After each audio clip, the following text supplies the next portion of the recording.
When I did my graduate studies at the Middle East Institute at Columbia University's School of International Affairs, I took many courses on the question of the Middle East conflict.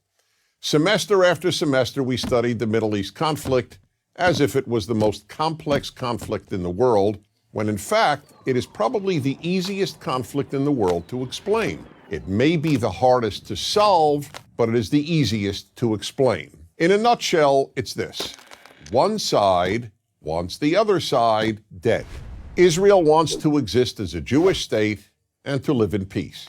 Israel also recognizes the right of Palestinians to have their own state and to live in peace. The problem, however, is that most Palestinians and many other Muslims and Arabs do not recognize the right of the Jewish state of Israel to exist. This has been true since 1947, when the United Nations voted to divide the land called Palestine into a Jewish state and an Arab state. The Jews accepted the United Nations partition, but no Arab or any other Muslim country accepted it. When British rule ended on May 15, 1948, the armies of all the neighboring Arab states, Lebanon, Syria, Iraq, Transjordan, and Egypt, attacked the one-day-old state of Israel in order to destroy it. But to the world's surprise, the little Jewish state survived. Then it happened again. In 1967, the dictator of Egypt, Gamal Abdel Nasser, announced his plan, in his words, to destroy Israel. He placed Egyptian troops on Israel's border, and armies of surrounding Arab countries were also mobilized to attack. However, Israel preemptively attacked Egypt and Syria.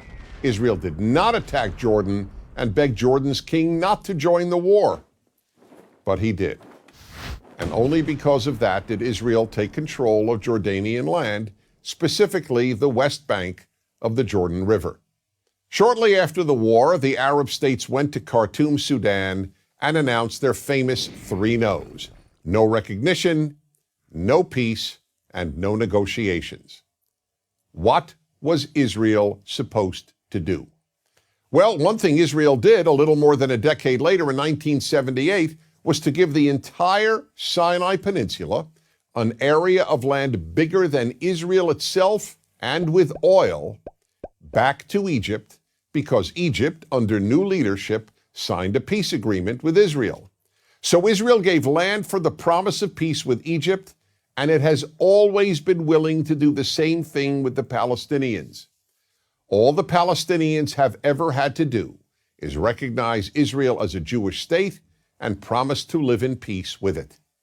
But when Israel has proposed trading land for peace, as it did in 2000, when it agreed to give the Palestinians a sovereign state in more than 95% of the West Bank and all of Gaza, the Palestinian leadership rejected the offer and instead responded by sending waves of suicide terrorists into Israel. Meanwhile, Palestinian radio, television, and school curricula remain filled with glorification of terrorists, demonization of Jews, and the daily repeated message that Israel should cease to exist. So it's not hard to explain the Middle East dispute. One side wants the other dead. The motto of Hamas, the Palestinian rulers of Gaza, is, "We love death as much as the Jews love life." There are 22 Arab states in the world, stretching from the Atlantic Ocean to the Indian Ocean. There is one Jewish state in the world, and it is about the size of New Jersey. In fact, tiny El Salvador is larger than Israel. Finally, think about these two questions. If tomorrow Israel laid down its arms and announced, "We will fight no more," what would happen? And if the Arab countries around Israel laid down their arms and announced, "We will fight no more," what would happen? In the first case, there would be an immediate destruction of the state of Israel and mass murder of its Jewish population. In the second case, there would be peace the next day. As I said at the outset, it is a simple problem to describe. One side wants the other dead. And if it didn't, there would be peace. Please remember this. There has never been a state in the geographic area known as Palestine that was not Jewish. Israel is the third Jewish state to exist in that area.